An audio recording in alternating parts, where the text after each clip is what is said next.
And welcome back, everybody, to another edition of Around the Bases with Bubba and Mo, episode 49. Check out the podcast on Twitter at Around Bases Pod. You can search for it on iTunes, SoundCloud, Spreaker, and Stitcher. Rate, review, the whole cha-cha. You can find me on Twitter at BDentric, and my co-host, as always, you can find him on Twitter at Boston_Mo. Mo, how we doing? We're doing well. It's back to the cold stove, except for the Milwaukee Brewers. Yeah, the Brewers, they lit a flame on the hot stove and in our baseball hearts, one could say. Last week, it was like Christmas Day for an hour. For about I was like for an hour and a half. It was amazing, and then I disappeared to have dinner with my wife, come back and back to normal. It was over. We're all done. We're all done. Yes, we're all done, and we're still waiting. We had a couple minor moves, which we'll get to, but literally minor might not even be the nicest thing we can say about them. So. Before we get there, we talked about it a couple weeks ago with Ryan Fagan from the Sporting News about the MLB Hall of Fame. They finally had their vote. The expected quote-unquote big three got in. We knew Chipper, Tommy, and Vlad based on Thibodeau's research. They were pretty much givens. They were Tommy basically 90%, the other two above that. And then the fourth member of the Hall on this group of voting is Trevor Hoffman, snuck in at 79.9%. Edgar just outside. Mussina made some moves. There's a couple other things I want to talk about, but first off, what are your thoughts on the four that got in and the guys that just missed? Yeah, I think we knew the whole time, like you said, the big three, and I think it looked like Hoffman was going to get in. I mean, second all time in saves. And I'm fine with Hoffman getting in. I think you have the same thought that I do. But if Hoffman gets in, and if we're just looking at saves, then fine. If we're looking at saves like homers, second most, fine. But if you look at the entire body of work, then Billy Wagner should be in too. I mean, yes, the fact he got 11.1% of the vote is a travesty. Yes, and that's the old guard kind of voting and saying, well, no, not only the old guard, but there was a lot of guys to vote for this year, and there'll be a lot of guys to vote for down the road with the whole steroid issue with Bonds and Clemens and everybody else. But, Billy Wagner, 100 innings less, 180 less saves, better Ks per nine by a good amount, obviously. Hoffman was a different type of pitcher. Better ERA. And then Hoffman, if you look at the Fangraphs WAR, 26.1 WAR, 24.1 for Wagner. So Wagner had all the stuff, a little bit less of a career in terms of length, but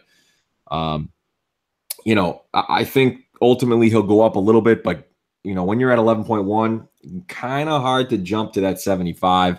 So that's going to be a really, really tough one. The one thing the Tommy you kind of talked about last week, he had 600 homers and without really a steroid accusation because he's a big fat guy. So that's really what it is. And he's the nicest guy in the world, like I said last week. And also I saw home run per at bat every 13.76 at bats, which is fifth all time behind Bonds, Ruth, Giancarlo now, and McGuire. So, I mean, that's kind of ridiculous right there. And then the last thing before you get to your points, Chipper's easy. I don't need to really comment on him. Vlad going in as with an Angels hat. Oh, so wrong. I know he's the first guy with an Angels hat. He won his MVP there in his first year. But he was a much better player with the Expos. And I know he was younger, obviously. Almost had two 40-40 seasons, which I went back and looked at one of those where he batted like 320. I think it might have been 2004. I think he had 37 homers, 40 stolen bases, 324.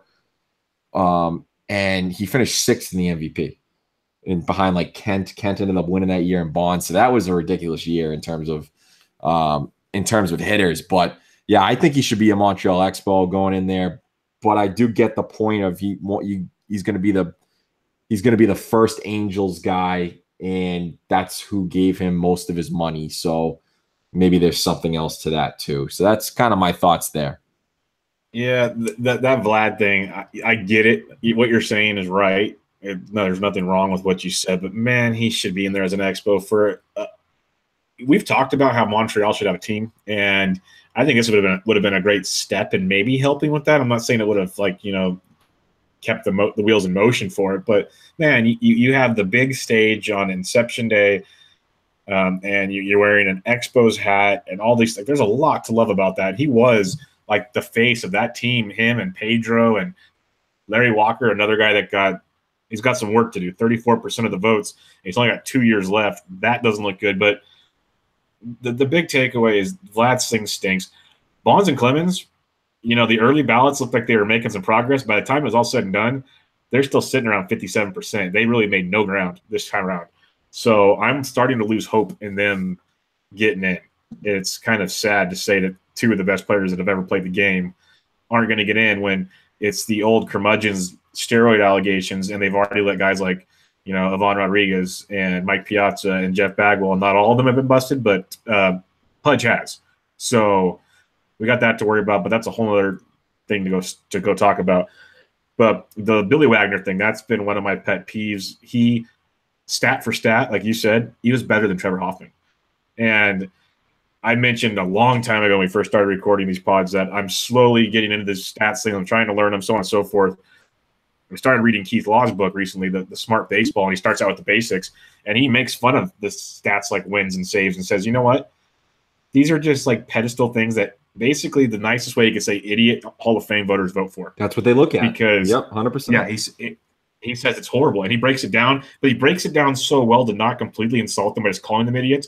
He breaks it down to make so much sense that if you read it, you'd be like, yes, that makes zero sense why they do that. Like, no sense at all.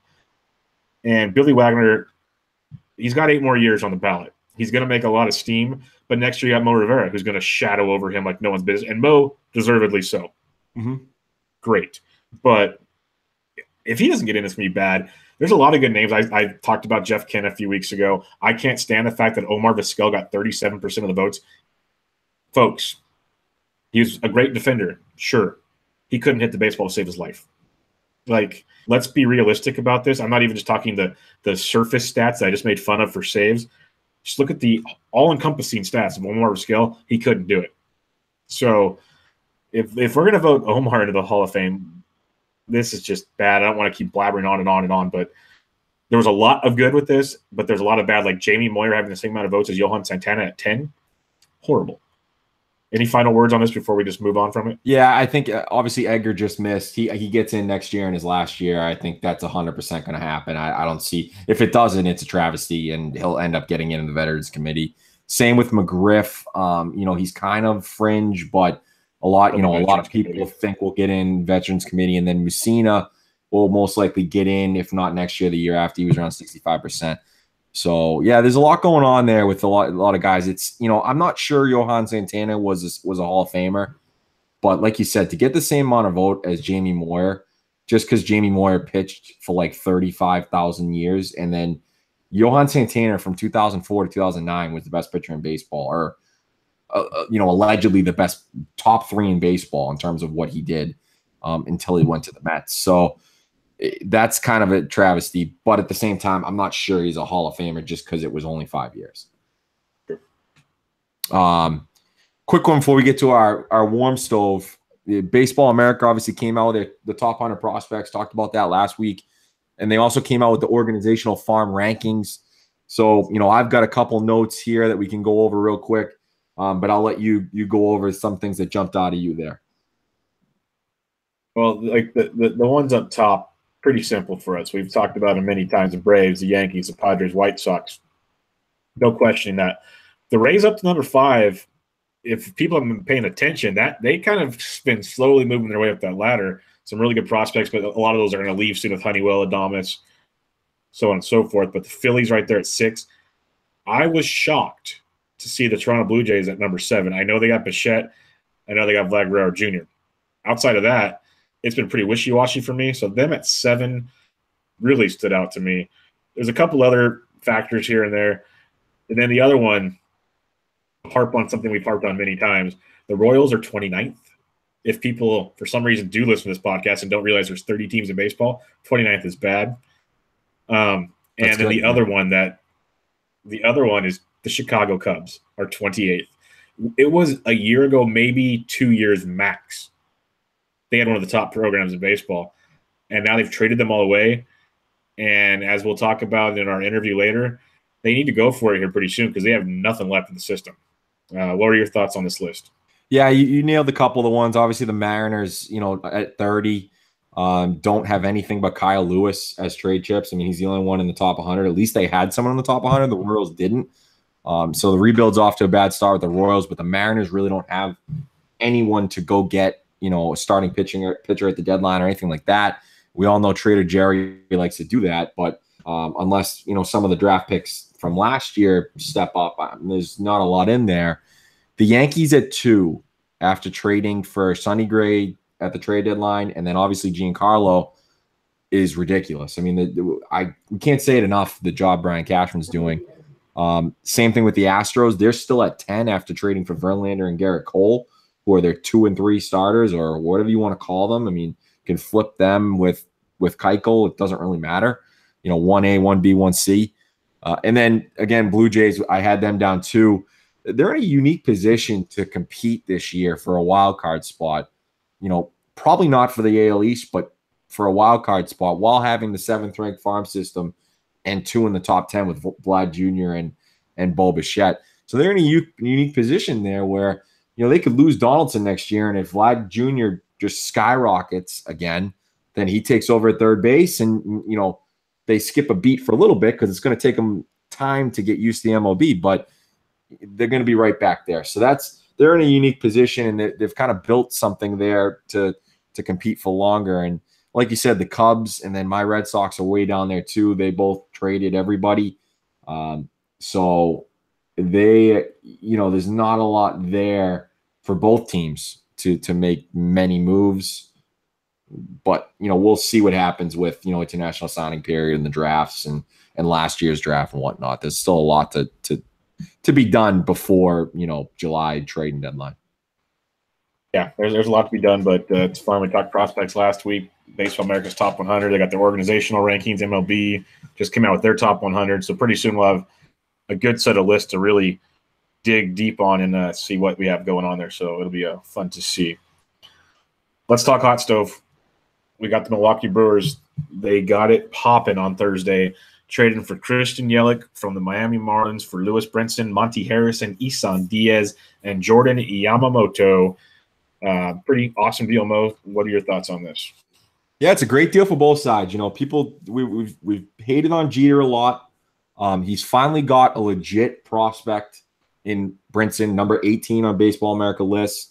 I mean, the guy can really do anything. I mean, the tough thing is consistency at the plate in terms of K percentage and whatnot. I mean, that's tough, but he's a freak athlete. Same with Monty Harrison. He strikes out even more than Brinson. Diaz is a decent player, but now they've kind of started to rebuild here. I mean, it's tough to trade a guy like Yelich where he's under control for another 4 or 5 years at cheap money, but they had to really do it because they didn't really have a choice because they traded everyone else and they had already fractured the relationship with them. So it was not a good situation. Now you got, Real Muto on an island and Justin Bourne on an island down there. No pun intended, but those two are in trouble and they probably won't get traded. But Yelich goes there, and this is a great move for the Brewers. We've preached patience, and David Stearns has been patient, and they overachieved last year, but now they made the move.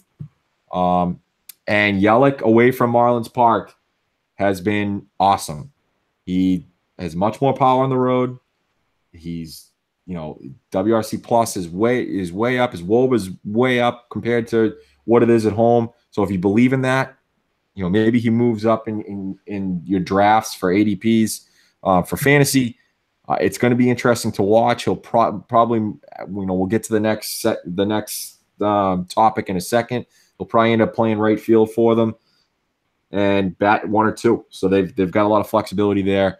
But to get him under control for prospects, and we all know prospects, they always don't pan out.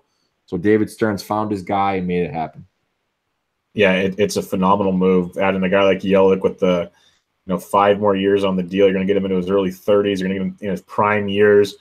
He's going to hit with some good power in that ballpark. He's going to be able to run a lot with Counsell, like 20-20, 25-25, maybe even 30-30.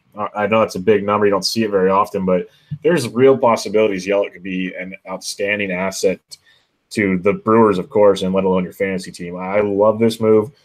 Kudos to Jeter. He got a return after all the flack he has got from us and many other people. He got a really good return. 3 big-time prospects plus Jordan Yamamoto, who I just don't know a ton about. He might turn out to be the best out of the 4 in the end. Who knows?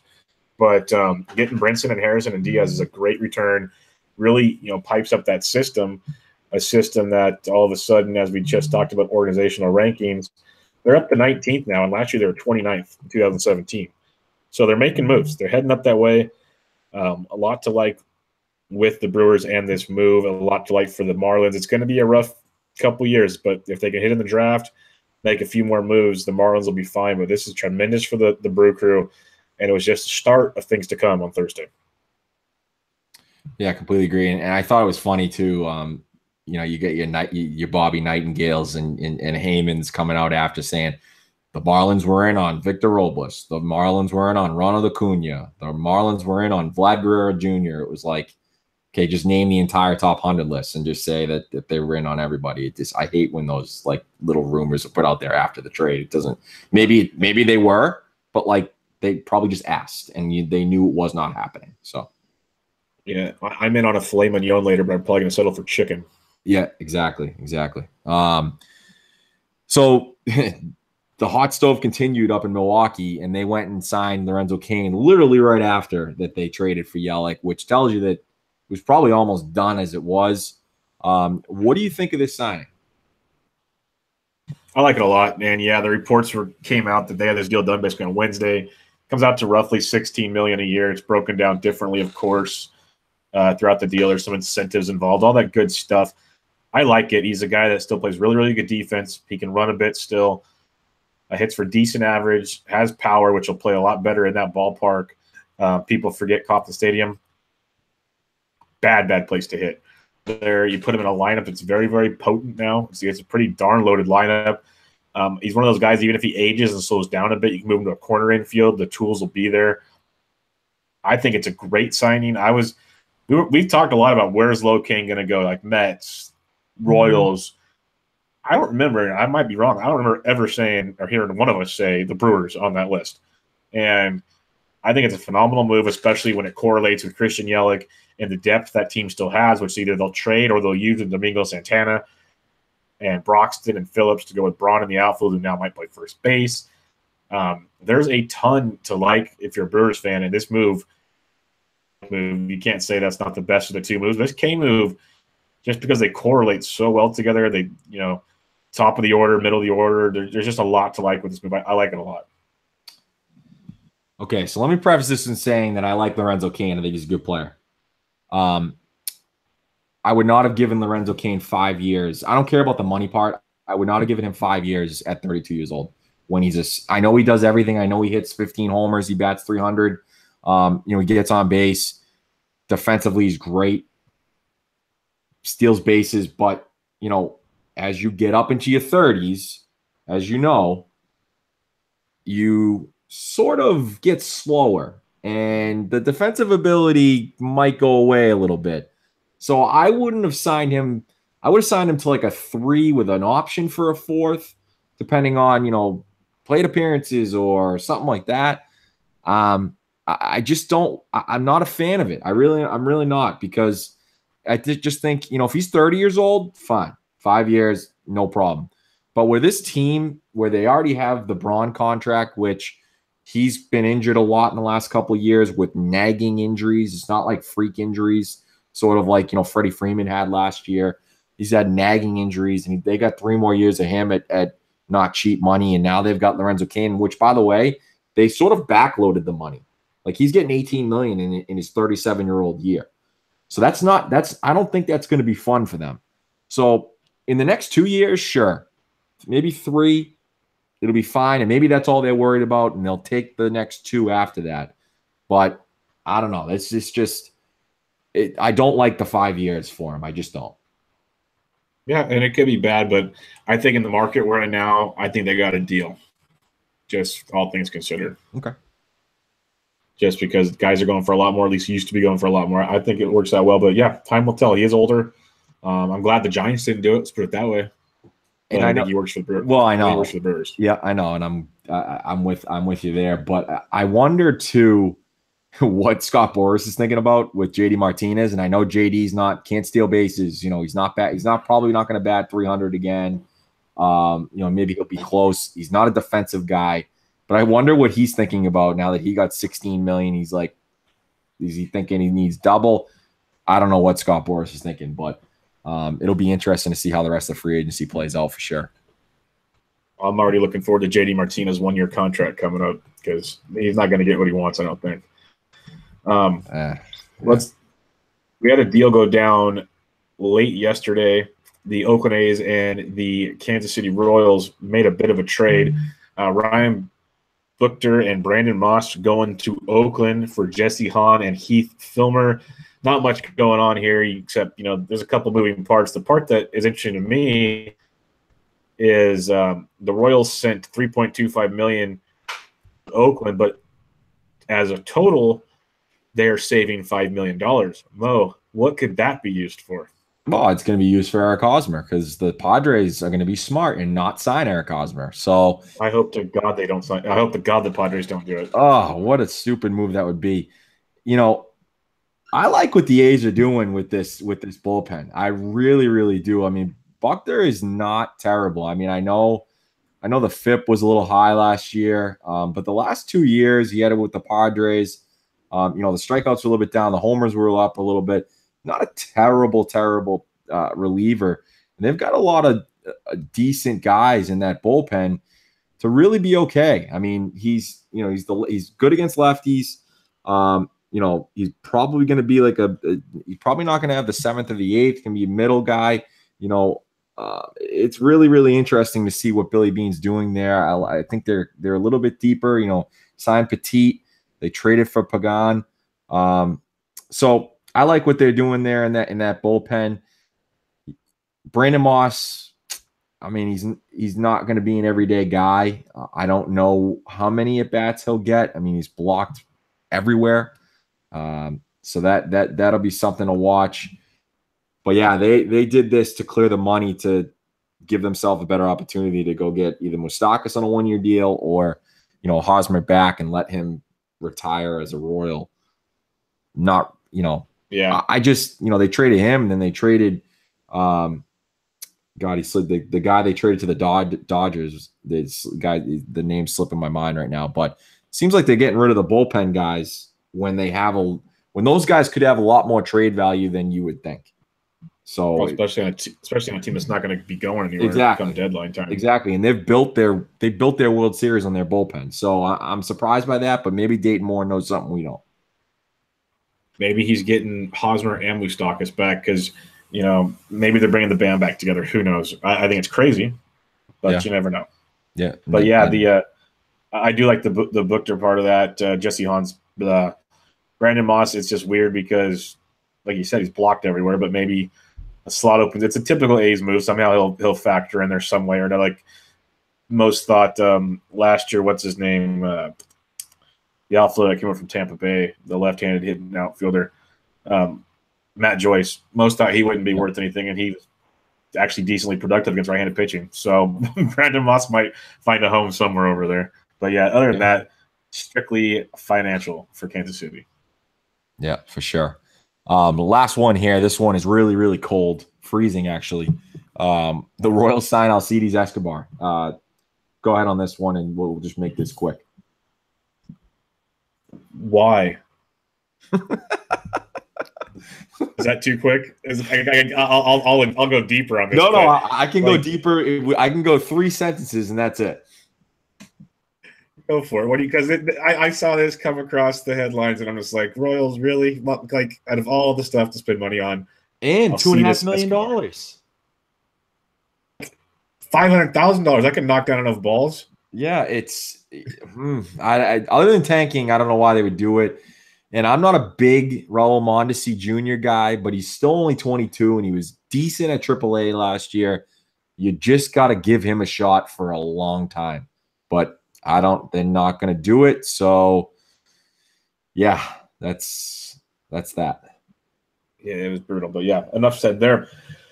Let's move on to our weekly interview segment with all the Brewers activity, basically the only activity. We decided to talk to J.P. Breen of the Milwaukee's Tailgate. Tons of Brewers talk. It was fun. We could have talked a lot longer with JP, so we'll definitely have him on again. But go and check that out, and we'll be right back.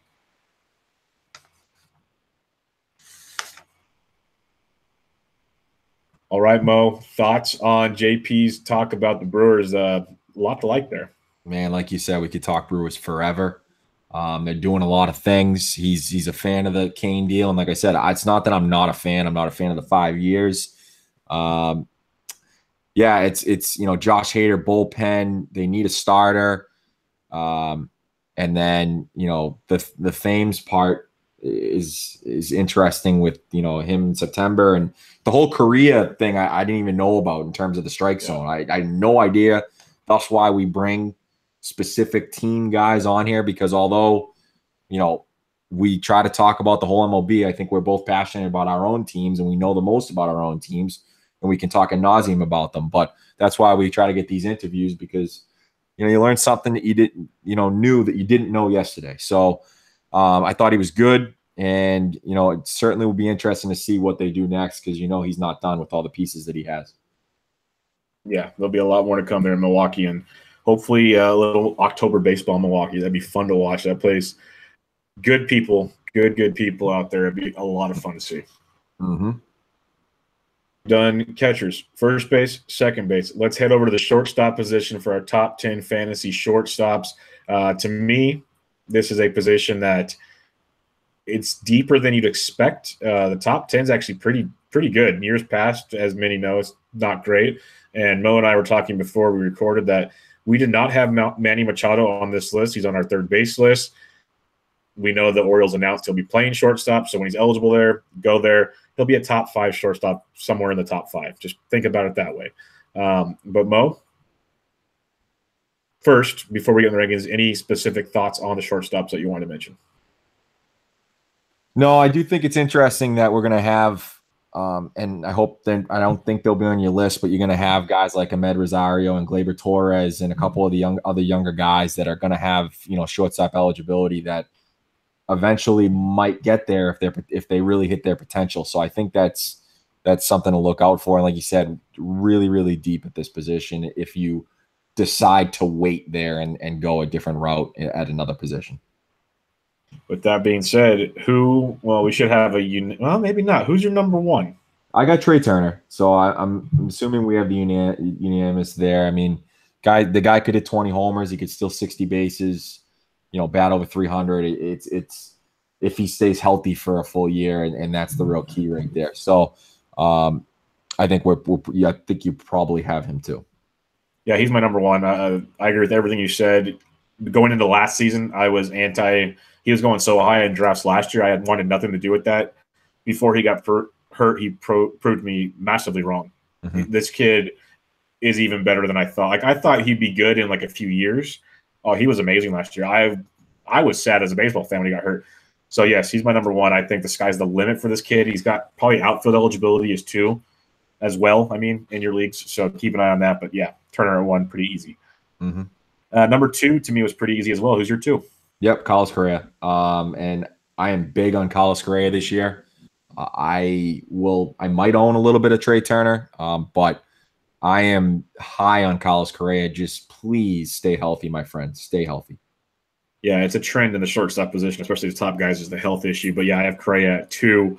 The numbers he was putting up before he got hurt were insane. Like smoking. He would have been the MVP, in my opinion. He would have beat Altuve. His numbers were crazy. I still put up great numbers all around. Obviously, they won the World Series, and we saw what he did there. I don't know if he's going to, if his numbers are going to go down, that he's married, he's not on the chase anymore. I don't know, but we can't figure that much out. So Carlos Correa for me at number 2. Number 3, who you got? I got Francisco Lindor. Now, do I think he'll hit 33 homers again? I don't know. I mean, he jumped his fly ball rate from 28% to 42%. So that is something that he did change. So that you can kind of attribute that to how many homers he did hit. But I don't know if he'll get to 30 again, but he will get to probably around 25. Will he steal more? I don't know. But outside 2020 possibility there, but I got Lindor at 3. Yeah, I got Lindor at 3 as well. The power to me is legit. I absolutely love what we saw from him last year. Again, in a really good lineup, he can get you 15 plus stolen bases to go with that 20 plus power, which you don't get every day. A decent amount after Correa. If you look at NFBC, you're going to get him 7 picks later. So if you want to gamble and play around, you can. The interesting thing, if you look at ADPs on the NFBC, a lot of these guys in the shortstop position are spaced out by like 6 or 7 picks. So it's almost like they don't go in runs per se, as in just kind of flow through the draft. So that's just something to pick up on as you look. But who's your number 4? I got Corey Seager at 4. I think he, obviously he had the back problem last year, and he's still had a decent year. I mean, 22 homers, he almost batted 300. He gets on base a lot, 360 plus OBP. So, you just got to hope he stays healthy. I mean, a back issue at 23 years old is nothing to write home about. But going into his 24-year-old season, his 3rd full season in the MLB, I think he takes that next step as long as he's healthy. Yeah, I have him at 5. I'll just give my spiel on him now.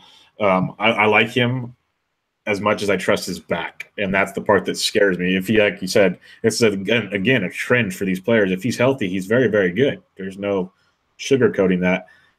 I'm really scared of him. I'd rather gamble or go later. I don't think I'll have any Corey Seager on my teams, but for rankings purposes, you can't just ignore him because of that. He would be my 5th shortstop. But my 4th shortstop is Alex Bregman. I don't know how he's shortstop eligible everywhere, so since he was everywhere, I put him here. If you don't have him, Mo, I understand. Yeah, I don't know. But, yeah, somehow everywhere I looked, he is ranked shortstop eligible. It shocked me. And with that being the case, I have him 4th. The kid, his average, at least on the second half, was perfect. And I think he's only getting better as we saw, the more comfortable he got with MLB pitching. He's going to have so much protection in that lineup if they put him in the order properly as they should. He showed power. The Crawford box will be beautiful for him. I love what you're getting for Bregman. Probably won't be shortstop eligible after this season, so keep that in mind. But I have him as my 4. Who's your 5? And this may be a little biased, but I've got Xander Bogaerts. I think there was something there with his wrist last year. I think he was hurt, and I think that's why he didn't really hit for power. But I think you're looking at more of his 2016 year of what he really is, and he might have a little bit even more power than that. He has 25 to 30 homer potential if he wanted to. I mean, I really believe that. And another thing to focus on is he's only got 2 years till Scott Boras wants to make him a ridiculous amount of money. So at some point, he's got to say to himself, I better start hitting here if I want to make what my agent thinks I'm going to get on the open market. And that's something that I really think that he's going to look at. I think Alex Cora will be really good for him. I think he'll communicate with him a little bit better than Farrell would. Farrell didn't really communicate with the younger guys as much. And I think another thing to look at too with Xander is, as I get his page open, is he's still only 25 years old. He's very young. He's still really, really young. You're not looking at – you look at 2015, and he was a 320 hitter because he was a slap hitter. I mean, his ground ball rate was 52%. His fly ball rate was 25, which was fine that year because you still had Ortiz and you still had a couple other guys that took care of the power, so he just got on base for them. But now he's got to really take that next step, especially where Dombrowski hasn't done anything. So you need him to take the next step. Benintendi, Mookie Betts, all those guys to really step up and be, the 2, 3, 4 hitters that we really thought they were going to be by now. Yeah, he's a good player. I got him a little later on, so I'll hold my spiel for then. But I already mentioned that Corey Seager at 5. Who is your number 6? I had Elvis Andrus at 6. A little bit worried about him. I might have had him higher if the home runs were there earlier. I mean, he hasn't hit more than 8 before in his career, and now he all of a sudden jumped to 20. So I'm a little bit worried on that front, but he had a 2020 year. He almost batted 300. So he had a very, very good year in Texas. But I'm just a little bit worried about that home run total jumping back down closer to the 10-ish. Yeah, I got Andrus at 6 as well. I do like the fact back-to-back years hitting around 300. He's got 150, if you want to go 150 more games, basically 147 in 2016 since 2011. He had 148 in 2010, 145 in 2009. So the durability factor I like a ton. If we talked about a handful of guys already that aren't very durable, the home runs are questionable. Yeah, he broke out, but I still think he could get you, let's say, 15 or so. He's going to score a bunch of runs, and I like the fact he steals. He's got 25 or more steals basically years. He had 42, so 5 straight years. Even though he got thrown out 10 times, that means he's attempting to steal a ton, which I'll take. We don't see that much in baseball anymore. So give me Elvis Andrus with the stolen base upside, good average, and maybe he'll get some homers for you as well. Who you got at 7?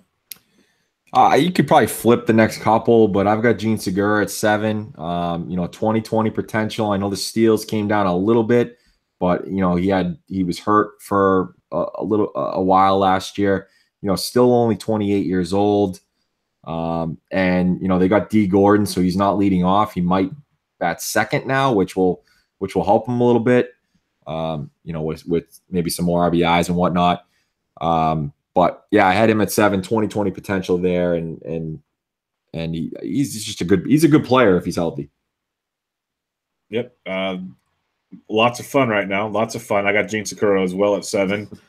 For everything he said, 300 average, 2020 potential, solid lineup, having Cano and Cruz hitting behind him with D Gordon in front. Everything he said, I pretty much agree with all of it. So I think he's a really good pick. You're going to get him later in drafts. Right now, he's going about 80th overall, so that's some pretty good value. 12-team leagues, you're going to get him in the 7th round, I'm assuming. So not bad at all, going right in front of Xander Bogaerts, according to NFBC. So I like Gene Segura as my 7. Who is your 8? Didi Gregorius. This guy, they've added Giancarlo. Gleyber Torres hopefully will be their third baseman. He's going to see all the pitches. He really is. They're going to pitch around Judge. You're going to pitch around Giancarlo, pitch around Gary Sanchez, and Didi's going to get all the pitches because of that. So he's going to be raking in that short porch. I just think I think it's somebody that I could target. And I know when they did trade for him, he was really just a defensive guy. That first year in 2015, that's probably everyone thought he was a 10 homer, 270 guy. And then he kind of broke out in 2016. He followed it up with another nice breakout in 2017 with 25 homers. So I like Didi a lot. Yeah, I have him at number 8 as well. I love the fact, the first year in New York might have been some adjustments for him, everything, but his last 20 and 25 homers, only played 136 games last year after being a 150-plus guy. So it wasn't even a full season, and, he hit 287 after 276. The numbers are there. Like you mentioned, the lineup he's in. I'm really curious to see where they're going to put him. I've talked to one guy that says they'll probably still have him like 6th or 7th, but then I've seen others that they'll put him in between, Stanton and Judge to split up the big righties. If they put him in between, somewhere between Stanton, Judge, and Sanchez in that mix, my goodness, the pitches he's going to see. They're going to be putting fastballs on tees for him. I love Didi. This is a guy, if I don't get like a Turner or a Correa, or maybe even a Lindor early, I have zero problem waiting and getting Didi Gregorius later in the drafts. He is going higher than you'd think, but still, he's only going like 114th overall in NFBC leagues. That's 10th or 11th round in 12-team league. Like, you're getting some extreme value in those rounds for Didi Gregorius. So I have him very high on my list. He's 8th on the shortstop list, but he is definitely a target of mine come draft season. Who do you have at 9? I have Trevor Story. Still plays in Coors Field as far as I know. And, he was better in the second half. I don't think he's a 239 hitter. I think he's more of a 250 hitter. The home run per fly ball was down. That hurt him a little bit. And, he's not a 270 hitter, like I said, like he was in 2016. So, I still think I think he does have some upside. I'm not sure I'll target him, but I think in terms of rankings, he still has 30 homer potential, especially in Coors Field. And like I said, he did have a much, much better second half than he did the first half, because he was god-awful in the first half. If you drafted him, you got killed. I didn't draft him last year because I just knew that he probably wasn't what he was. He wasn't as bad as he was last year. He's probably in between. So I had him at 9. Yeah, my number 9 is Xander Bogaerts. You mentioned him already. The power should rebound. I'm just not 100% confident in it because we've only seen the 20 homers once, but maybe 15. 15 stolen bases is not bad. Hits for a decent average. Should score some runs as well. As you mentioned, like 100 runs are definitely on the table. Get him later in your drafts. I got no problem with X-Men. He wasn't even bad last year. He just disappointed many. So I think he'll be better this year, and I got him at number 9. Who is your number 10? It's painful, it is. And again, I don't know if I'll own much of them, but I got Javi Baez at 10. He's still got all the potential in the world. You wish you could get that, maybe Chili Davis will help him out. I know people have been raving about him going from the Red Sox to the Cubs. The plate discipline is still not there. 18% swinging strike rate. He doesn't make a ton of contact, but he has all the potential in the world. He still hit 23 homers and batted .273. So if he could really get that swinging strike rate down and, maybe get that strikeout down to back down to 24% instead of 28, then maybe we'd see a little bit more with the average and a little bit more pop. But I still have him at 10 here over guys like Anderson Simmons and whatnot. Yeah, Javi's a tough one to gauge. My number 10 is Trevor Story. I do love the fact, obviously, Coors Field guys are always big in fantasy. First full season, still got 24 homers. The strikeouts were a concern, as you mentioned, but if 24 homers and a 240 average are the kind of the floor, which is what I'm thinking, because I know he's a better hitter than that, where you're going to get him now, because last year, like you said, you had to reach early for him. Now you're going to get him around 115 or so in a draft.